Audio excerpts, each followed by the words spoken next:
Bonjour à tous, alors on vous emmène dans la forêt de Fontainebleau ce mardi pour jouer au quintet avec des jolies pouliches et quelques juments au départ. Certaines on les connaît bien, d'autres sont des nouvelles. Et attention aux nouvelles parce qu'elles peuvent montrer qu'elles ont la pointure d'un tel lot. Et c'est un joli petit lot. Après il y a des problématiques, il y a 3 chapets au départ. Donc, si on en prend un, c'est le deuxième qui va être là. Si on prend 2 chapets, c'est souvent le troisième qui va être là. C'est compliqué. Si vous avez la place de mettre les 3 valent un quintet. Ce sont 3 chevaux de qualité. Il en met 3, ça veut dire qu'il veut gagner le quintet. Bon, maintenant, quand Chapet veut gagner un quintet, je fais appel, oui, à Monsieur Quintet, Stéphane Pasquier, qui est sur le 2 Cléora. Donc, je fais du numéro 2 ma favorite. Et puis, je lui oppose le 7 Terre de guerre. Vous le savez, je suis sensible au nom rigolo, bien que Terre de guerre, ce n'est rien de rigolo, mais c'est un nom original. Et le cheval a une certaine forme de régularité qui me plaît. Et surtout, c'est le choix de Maxime Guyon, Cravache d'Or 2023. Après, ma petite trouvaille que j'aime bien, qui est annoncée à un peu plus de 20 contre 1 par mes confrères spécialisés, c'est le 11 Manarola. L'entourage est confiant. J'aime bien le jockey Grandin qui réussit beaucoup dans le midi. Et ce 11 est capable de venir pimenter les rapports. Et puis le 13, Chanel Gold, j'ai trouvé une petite chaîne en or pour vous. Montée par Michael Barzalona avec le 4 à la corde, cela me plaît. Maintenant, il y a un petit défaut à la cuirasse, c'est que le cheval fait une rentrée. Mais si elle est prête, elle peut même gagner.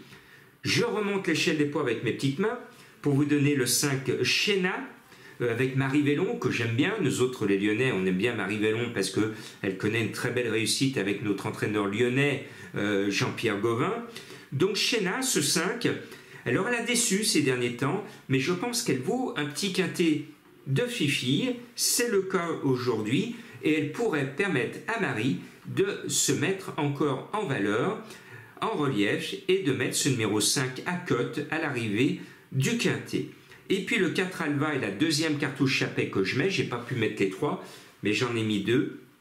Elle a de la qualité. Mandizabal connaît bien ce cheval.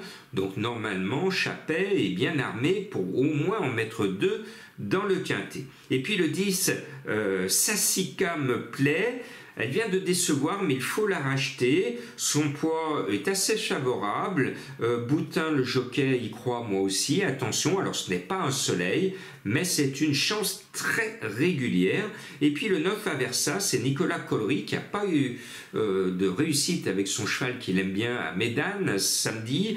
Maintenant, avec Aversa, eh bien, il peut figurer à l'arrivée de ce quintet parce qu'actuellement il y a beaucoup d'averses sur nos hippodromes. Vous avez vu mes amis bordelais avec des pistes détrempées, courses annulées en fin de réunion et mon cheval Mystère Bordelaise n'a même pas osé aller dans la gadoue, elle a fait forfait. Bon, c'est comme ça. Ce numéro 9 Aversa peut venir se glisser à l'arrivée. Attention, danger. Et puis, je n'ai pas mis l'une des favorites de la presse. Oui, et pourquoi, Jean-Marc, vous n'avez pas mis le 1? Vous n'avez pas mis le 1?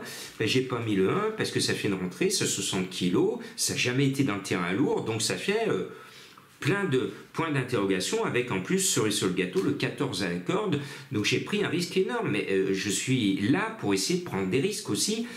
Pour vous donner des cotes spéculatives, il faut que j'enlève des favorites. Donc là, j'assume ce risque d'avoir enlevé le 1, qui est une très bonne pouliche et qui va briller dans les quintets cette année avant d'aller voir plus haut. Simplement, sur les conditions de course en terrain lourd avec une rentrée ce mardi, j'émets l'ombre d'un doute.